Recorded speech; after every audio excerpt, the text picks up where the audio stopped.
Principal grão do agronegócio brasileiro, a soja deve totalizar uma colheita de 108 milhões de toneladas, com um crescimento de 13% em relação a 2016.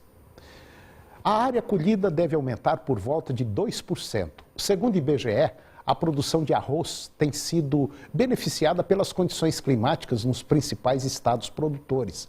A safra de arroz deve crescer por volta de 11% em relação ao ano passado e a área colhida tem uma expansão prevista de 2%.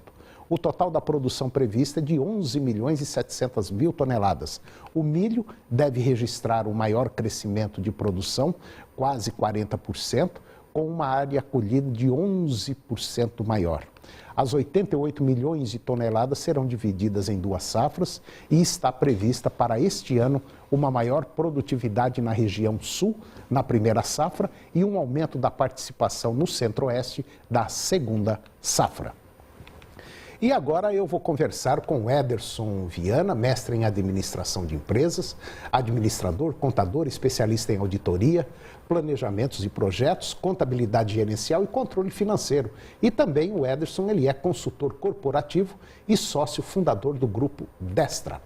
E nós vamos falar sobre um tema interessante. Nós vamos falar sobre Imposto de Renda 2017, os 5 pontos de atenção que os produtores rurais devem ficar atentos. O Ederson Viana, bom dia. Bom dia, Antônio. Bom dia aos nossos telespectadores. Tudo bem, Ederson? Graças a Deus, tudo bem. Então tá ótimo. O Ederson, nós estamos aí com mais um ano, mais um imposto de renda a ser declarado e algumas mudanças aconteceram na declaração desse ano. E hoje nós vamos falar especificamente do imposto de renda para o produtor rural. E a primeira pergunta que eu te faço é o seguinte: rendimento de arrendamentos. Porque a gente sabe que tem muita gente aqui em Goiás, principalmente na região centro-oeste, fazendo arrendamento de terra. É um arrendando e o arrendatário e o arrendador. Como é que fica essa situação, Ederson? Exatamente, Antônio. Esse item é um item de bastante preocupação na hora do preenchimento da declaração do imposto de renda na atividade rural, uma vez que o arrendamento ele não faz parte da atividade rural. Ele é entendido pela Receita Federal do Brasil como locação.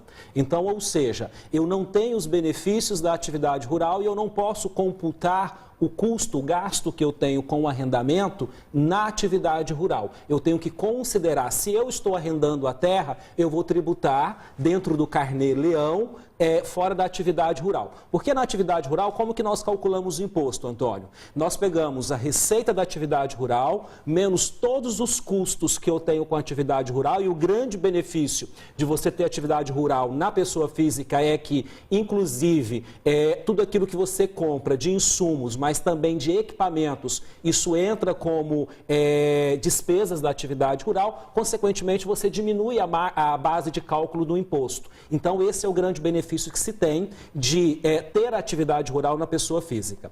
Quando eu tenho uma receita que é de arrendamento de algum terreno, de alguma terra, essa receita eu não posso tratar ela como uma receita da atividade rural, mas eu trato ela como uma receita de locação. Então eu ofereço tributação exclusiva, ou seja, eu não posso levar isso para dentro da atividade rural, que no caso da atividade rural a gente tributa em cima do resultado. No caso da receita de arrendamento, eu tributo sobre o que eu recebo.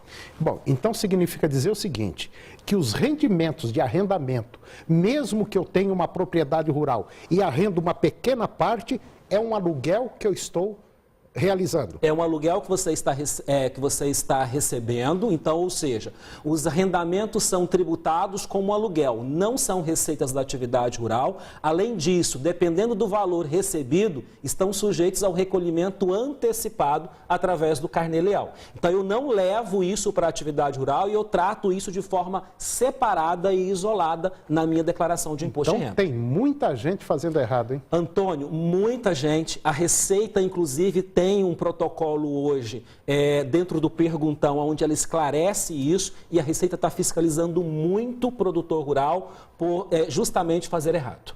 Estoques não comercializados, o que é isso aí?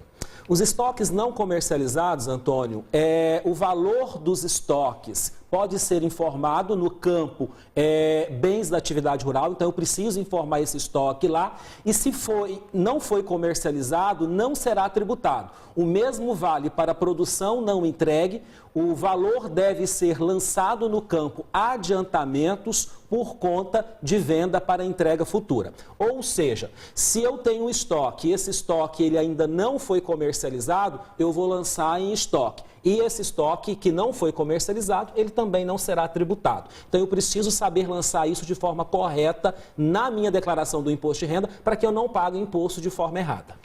O Ederson, vamos para o intervalo comercial e depois, no próximo bloco, nós vamos falar sobre receita e despesas da atividade rural. É um minutinho só, a gente volta já.